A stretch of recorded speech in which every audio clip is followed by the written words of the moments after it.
పరిశుద్ధుడా, మహోన్నతుడ, మహాగణుడ, ఆశీర్వాదకారి, సకలాశీర్వాదాలకు కారణభూతుడా, అత్యంత కృప కలిగిన పరలోకపు తండ్రి, ఉన్నవాడా, అనువాడా, రానైన గొప్ప దేవ, గొప్ప రక్షకుడా, భార్య భర్తల మధ్య ఉన్న ఇదిగో తన ప్రతి విధమైన ఇదిగోన్న గొడవలను, కలతలను అన్నీ కూడా సరిచేయమని ప్రార్థన చేస్తున్నాను నా తండ్రి.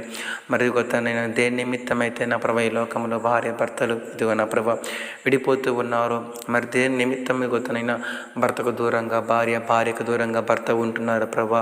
నేనైతే ఎరుగని వాడును కానీ నా తండ్రి, సమస్త విధమైన ఇదిగో నా ప్రభా, ఇదిగో తండ్రినైనా ఆశీర్వాదాలు ఇచ్చే దేవుడు నీ ఒక్కడివి కనుక నీకే ప్రార్థిస్తున్నాను నాయన. సరిచేయన ప్రభా. భర్తలో తప్పులుంటే భర్తను క్షమించయా, భార్యలో తప్పుంటే భార్యను క్షమించయా. భర్త భార్యలని ఇద్దరు కూడా నా దేవా ఒకరి తప్పులు ఒకరు సరి చేసుకొని క్షమించుకొని ఇద్దరు కలిసి జీవించుటకు తండ్రి సహాయం దయచేయమని ప్రార్థన చేస్తున్నాను నా ప్రభా. ఒకవేళ భర్త భార్య మధ్య ఎడబాటు వచ్చినా ఆ ఎడబాటు ఎక్కువ కాకుండా జాగ్రత్త పడండి, అపవాదికి చోటు ఇవ్వకండి అనే వాక్యం దగ్గర మాట్లాడుతున్నావు నా తండ్రి. కనుకనైనా ఇదిగో తండ్రి నా ప్రభా వచ్చిన ప్రేరిక పడి ప్రార్థన చేస్తున్నాను.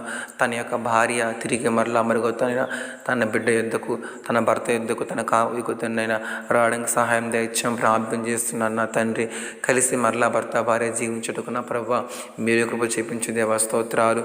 విడవక దయ చూపించమని వేస్తున్నాను, ప్రార్థిస్తున్నాను తండ్రి.